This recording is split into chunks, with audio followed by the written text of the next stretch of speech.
Hello folks, my name is Jen Gustetic and I am the Prizes and Challenges Program Executive within the Office of the Chief Technologist at NASA. I'm here today to talk to you a little bit about the way that NASA uses prizes, competitions, and online crowdsourcing approaches to solve problems, to engage entrepreneurs and more than the usual suspects in solving really hard problems of space exploration and aeronautics. So a little bit about myself before I get into the content.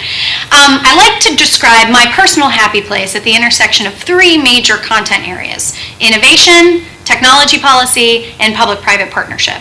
And throughout my career, I worked on a variety of different types of partnerships that fit kind of right there at the middle of that nexus.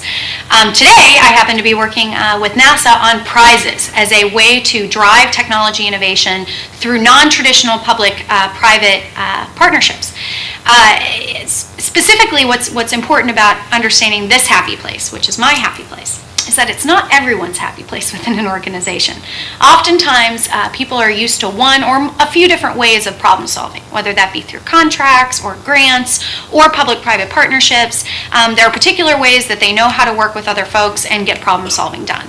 And so it tends to be that actually furthering crowdsourcing and prize approaches within a large organization that's not used to it can actually be a culture change activity in and of itself, to try to get more people comfortable with the notion of using these tools in their toolkit to solve problems. Because ultimately that's how we see prizes at NASA. We see prizes as being another way for project and program managers to think about tapping outside ingenuity and in some instances across NASA centers through a platform that we have called NASA at Work, which is actually a crowdsourcing platform only for NASA employees, where we can put out problems that we have that NASA employees at other centers that might not normally be someone that you would have access to in trying to solve a problem can actually get you insights or the answer to that they've been working on for years in California that you just didn't know because you're in Virginia.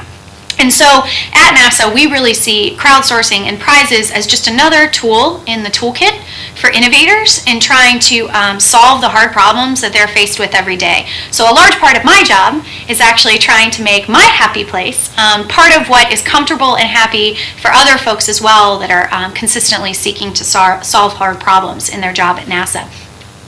On a crowdsourcing note, prizes are not a new concept, and I'll talk a lot during this session about how NASA has used prizes in recent years, and also the history of them. They're not a terribly new concept to try to stimulate technology innovation. But what is more recent and more new over the last decade is the onset of online crowdsourcing platforms to be able to help run prizes to a variety of audiences that you might not have normally been able to attract through the traditional prizes that are technology development prizes that have been run throughout history. And so we've really seen a resurgence or a renaissance in the use of prizes over the last decade or so, and even more so an acceleration in previous years as people head to the internet and head towards the web and head towards these online crowdsourcing platforms to really be able to solve problems with thinkers around the world. Prizes are really one open innovation tool. There are many different types of open innovation tools, but prizes uniquely allow you to only pay for success and allow you to just set an ambitious goal without having to predict which team is going to succeed. So oftentimes when we are awarding grants or selecting contractors for a particular task, we have to pick winners before the work has actually been done. With prizes, you specify the objective and the outcome that you're trying to reach, and multiple teams race towards that goal, with ultimately the winner being paid.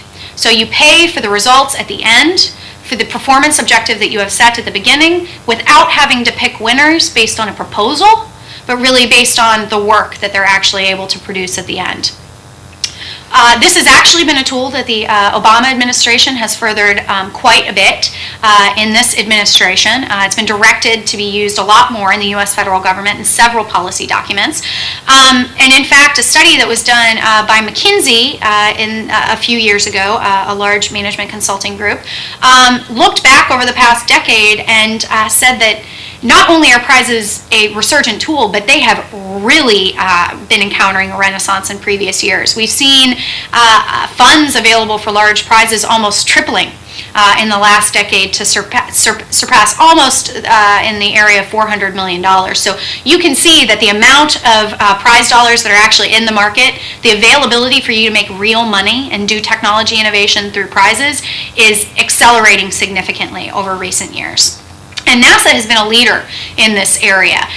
From the Centennial Challenges program that we started in the mid-2000s, all the way to the NASA Innovation Pavillion and the NASA Tournament Lab, we've been running a variety of prize types for about the last decade, and we're recognized for our leadership in this area by the Office of Science and Technology Policy in the White House in our annual report to Congress last year, calling us the leader in depth and breadth of experience in prizes in the federal government.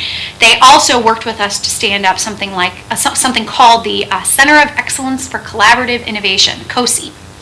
Which is run out of our Johnson Space Center, whose purpose is to help other federal agencies run their first prize competitions, and also to help our own program and project managers within NASA that are running their first prize competitions be able to learn from best practices, lessons learned, and leverage platforms that we already have on contract, making it easier for people to actually access these tools. We are really trying to make these tools something that are ingrained in the way that we do business here at NASA, and we've been recognized as being a leader in this space in the U.S. federal government and in the world. So a quick history on prizes. Prizes have a long record of spurring innovation. Many of you guys might recognize Charles Lindbergh here in the picture.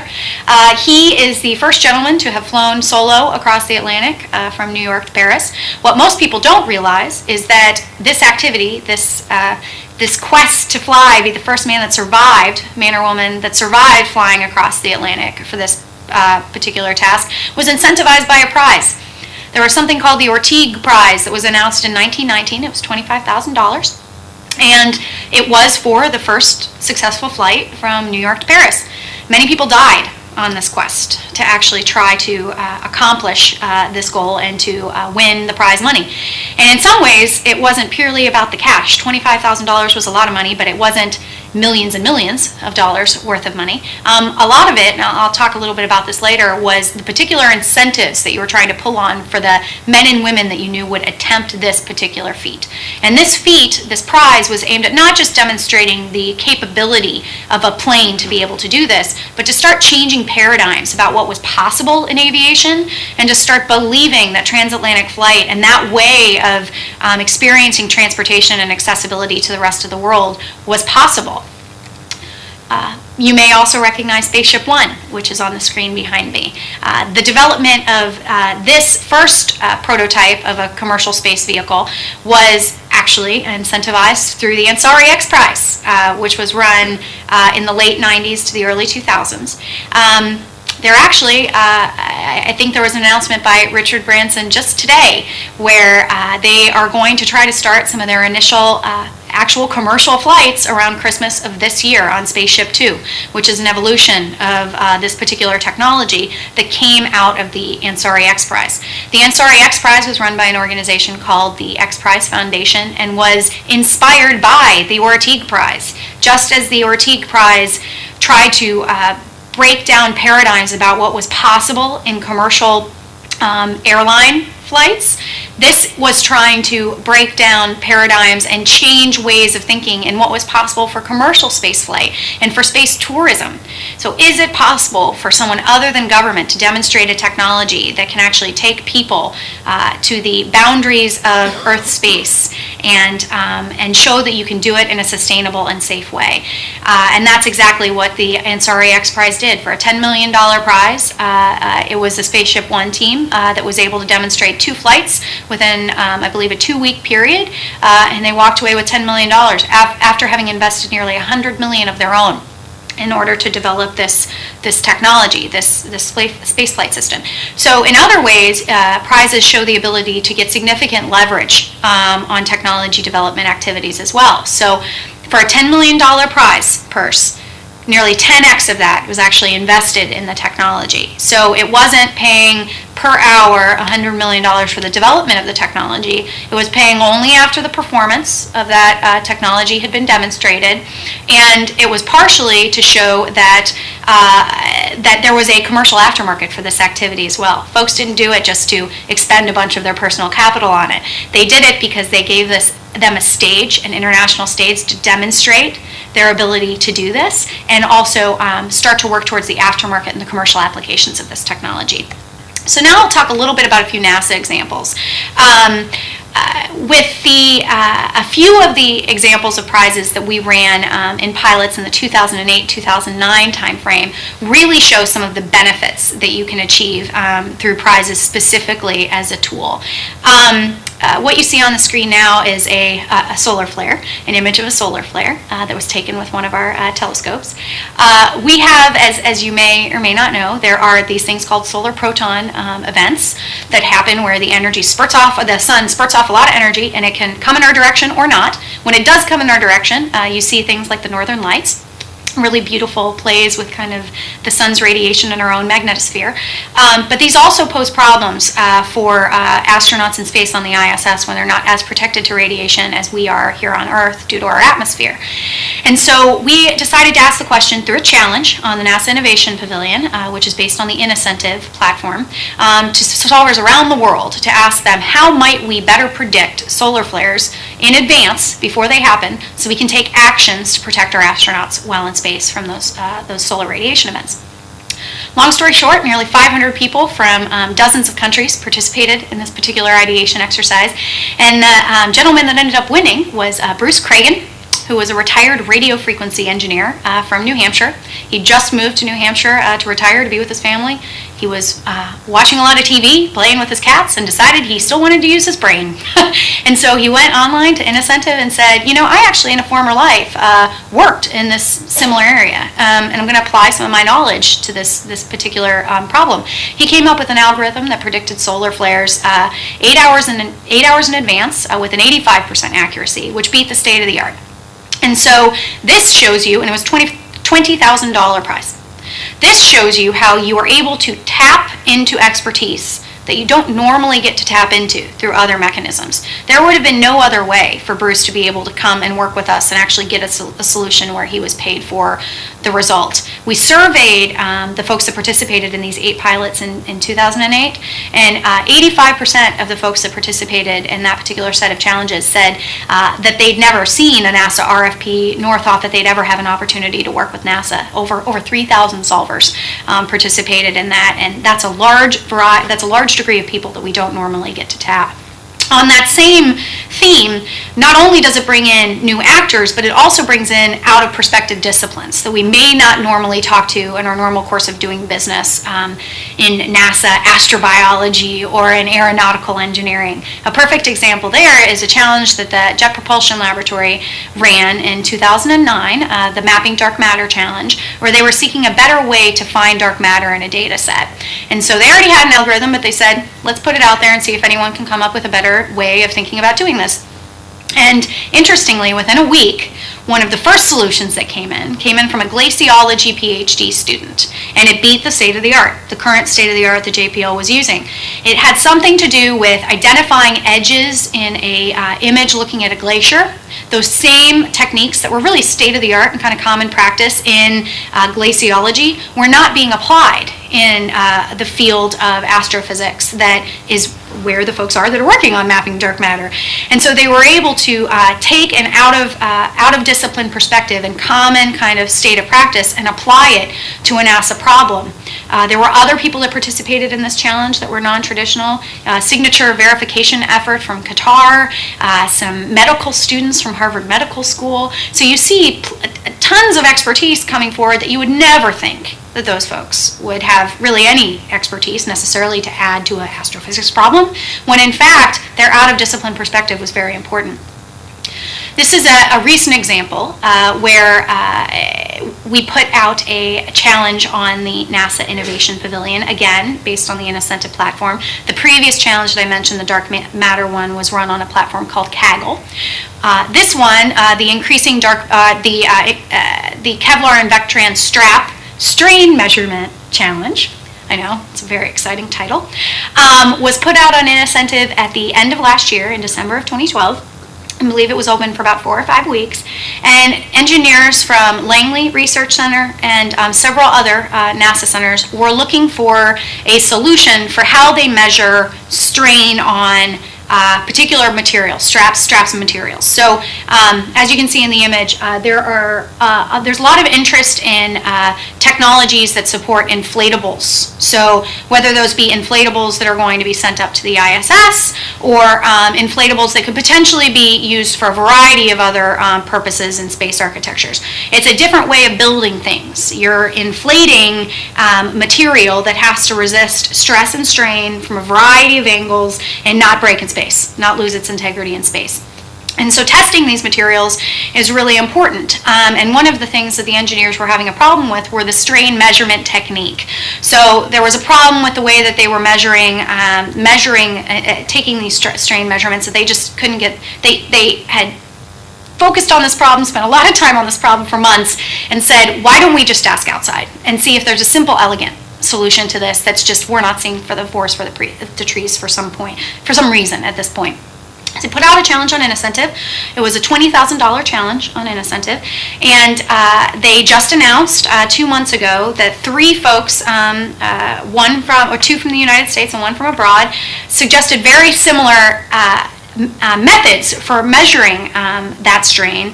That the engineering team, looked at the solution and said specifically, and I quote, that they had, and I could have had a V8 moment. So it was so elegant, it was so simple, they just didn't see it, and honestly, their job is to be actually doing the interpretation of the data from those tests to design better inflatables, right? So spending all of that time on a strain measurement test, they were able to free up some of their time and free up some of their brain cycles to focus on those things that they really are the best in the world at, and get a $20,000 solution to that particular strain management or strain measurement challenge. A really, really great example, recent example, that is immediately applicable to testing environments around NASA. So already they're thinking about how they're going to use this new testing method in the inflatable research labs across NASA centers.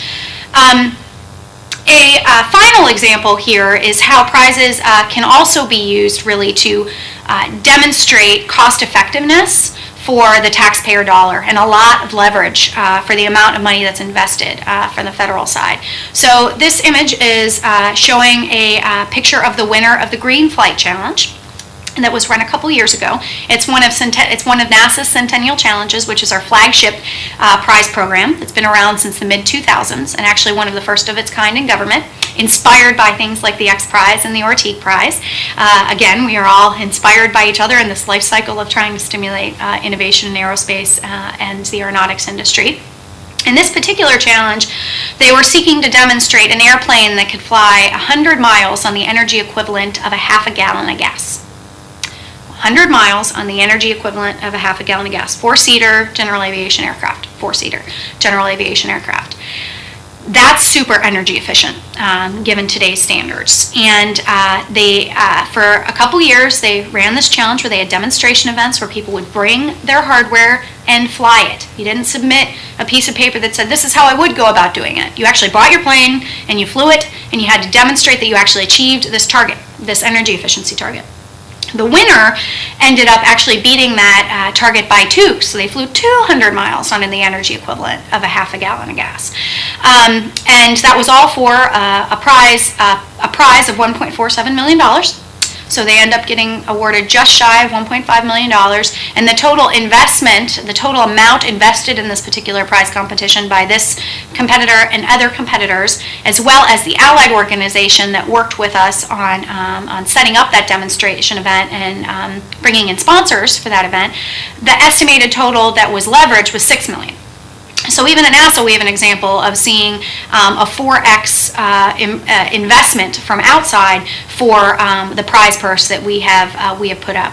And this was defined this was called the Lindbergh moment, actually, of green aviation that just happened a couple years ago. A really exciting example of a NASA prize that involved hardware and demonstrating technology innovation in real built systems, as well as some of the previous examples I talked about, which had much more to do with demonstrating that you can actually leverage expertise from across the world on online platforms such as our NASA Tournament Lab and our NASA Innovation Pavillion to tap people's talent in areas such as software development, data mining, graphic design, video production, ideation, testing techniques, material design. There's a variety of things that you can actually do behind your computer and submit through that type of mechanism that you don't actually have to bring physically a piece of hardware to a place to demonstrate it to win a prize. And so we've been able to use crowdsourcing and prizes in many different ways, both online and in person, to try to ultimately seek technology breakthroughs or transformative ideas that we may not have been able to tap into otherwise, that we may not have been aware of because they just weren't within our existing gravity field within the disciplines that we tend to work with, or that we may not have had access to through traditional means. And so I like to say that when you're designing prize competitions, that there's actually a variety of reasons why people participate. You could say, why the heck would someone invest $6 million of their own money in a prize for only $1.5 million? It's not covering their costs. And the answer is there's a variety of reasons why people actually participate in these types of activities. We like to say the motivations are a set of gold, guts, good, and glory. So for some people it's the gold, right? The payday at the end of it is really, really important, and it should equal the amount of effort that they put in to the particular prize competition. For others, like Lindbergh, that was guts. That was almost pure guts for him to fly across the Atlantic. Of course the money mattered, but people are talking about Lindbergh not because he participated in a prize, but because of the guts of that guy. For good, there's a lot of folks that will participate because they feel like it's the right thing to do in particular subject areas. So where it's something that's a personal passion, and whether it's something where they really enjoy the collaborative nature of getting together. So an example there would be the International Space Apps Challenge that we just ran at NASA in April of this last year, where it was a non-monetized mass collaboration. So it brought people together in over 45 countries in 70 locations from around the world. Nearly 9,000 people participated, came together physically in those locations for 2 days, 48 hours, and we're given over 30 NASA challenge topics. So whether it be designing an option for what to do with the ballast mass off of the Mars entry, descent, and landing stage. So what that means is when we come into Mars, the atmosphere is a lot thinner. They have to throw off a bunch of mass as they're landing in order to be able to do their landing effectively. And sometimes that's just dummy mass. It's wasted mass. It's just a bunch of really heavy blocks of material.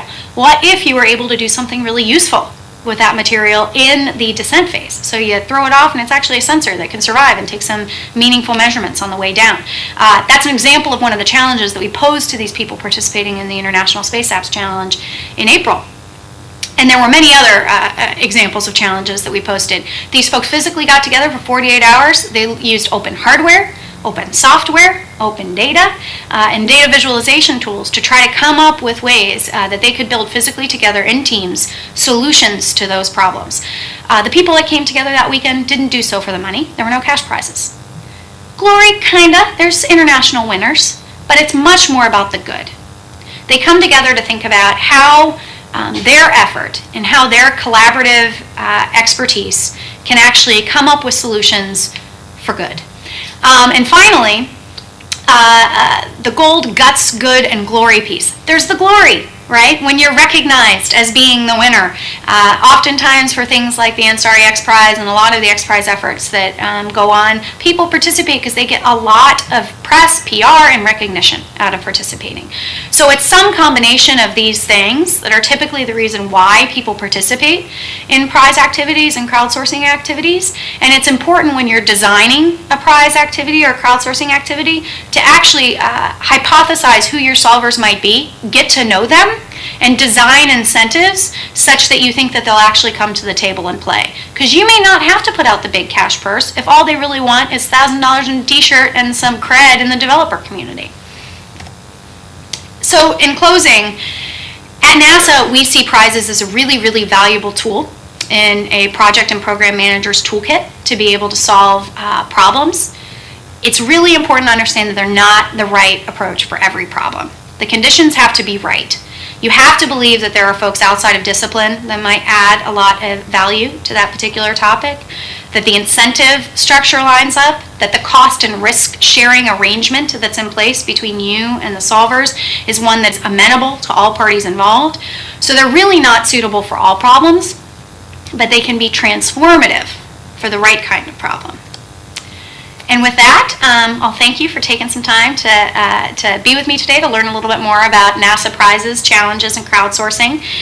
We're really at NASA trying to further the use of this tool and harness ingenuity and thinking through solving some of the challenges of space exploration and aeronautics of our time. So what I'd like all of you to do is log on to our platforms, the Centennial Challenges program, to the NASA Tournament Lab, to the NASA Innovation Pavillion, check out the Center of Excellence for Collaborative Innovation, and figure out if there's a way that you can actually get involved in solving.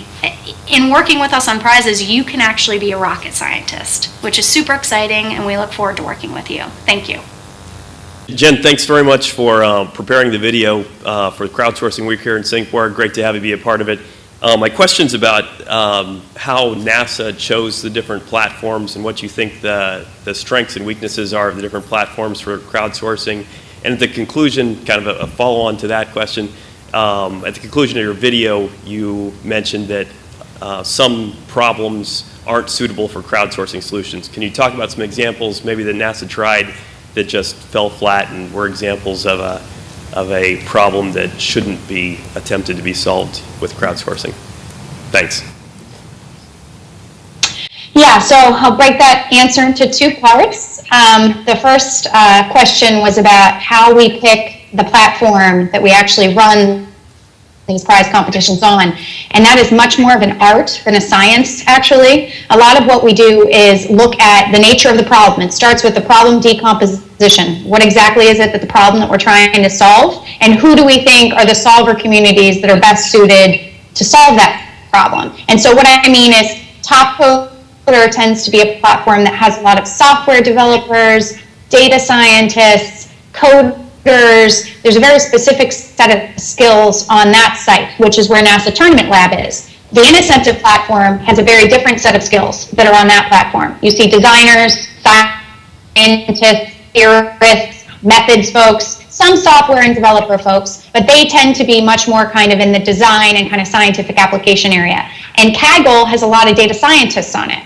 Right, so you're not necessarily going to go to a software developer on a hardware testing problem, right? So a little bit of how we pick the software and the crowdsourcing vendors that we're going to work with is dependent on the nature of the problem. So we really spend a lot of time thinking about the nature of the problem and who might be the best to solve it, and understanding the platforms that are actually out there on the market, picking the platform that's best suited or most likely to actually find a solution to that problem. To answer the second question, which was getting at what problems aren't well suited to prizes, that is also more of an art than a science. But a traditional way that we'll go about doing that is if there's really one expert in the field, for example, one man or woman in academia that just really needs to study the problem for 2 years, it might be a better use of your money to fund that person through a grant for a couple years to really focus their time and attention and their expertise on that particular problem. And the same thing goes for when you have highly specified solution that you want to see to address your problem. That's sometimes best to address through contracting, because you can really specify and achieve the requirements of the particular solution you want. Prizes really are best suited for types of activities where you understand your problem and you understand the performance requirement that you need at the end of the day, but you don't really care how people get there in solving the problem. And that's not for every problem, but it can be, as I said in the video, transformative for certain types of problems. When you look at your challenges, do you do a post-mortem in a sense of evaluating the technology provided by the number 2, 3, and maybe 4 proposal? Example, Green Flight Challenge, you could have a best overall winner, which you will automatically pick because of the performance data, but maybe the second or third best proposals would have individual advantages in individual areas like aerodynamics or propulsion or lightweight. Do you do a post-mortem, and how? That's my question. Right, good question. So I'll give you another example of a Centennial Challenge we did that has been a little bit further in the past. So there's been more time to do postmortem activities on it. Green Flight was only about a year and a half ago. So that's relatively recent for a big technology development demonstration prize. We're still tracking those companies to kind of see how all of the competitors are emerging in that field. But a great example is the Lunar Lander Challenge, which was a challenge that we asked people to design vertical takeoff and landing systems that could land on the moon and then move about on the moon's surface. And they had to demonstrate these technologies back starting in 2007. Winners were identified in 2009. There were two winners that split the prize first. So the first prize team got the majority of it, but the second prize team didn't go without any money. They still got money. They split the purse, right? It was Maston Space Systems and then Armadillo Aerospace. And these two companies were startups kind of at the time that they were participating in Centennial Challenges and had very different approaches to how they solved that technical problem. But years later, they're actually both on contract with NASA and are both successful companies that have used Centennial Challenges as an effort to focus attention on some of the work they're doing and get credibility in an aerospace field that oftentimes is pretty dominated by a few kind of central actors. And so it's enabled a lot of small businesses to kind of enter that space by proving that they can do it, even if they weren't the #1 winner in that particular prize competition.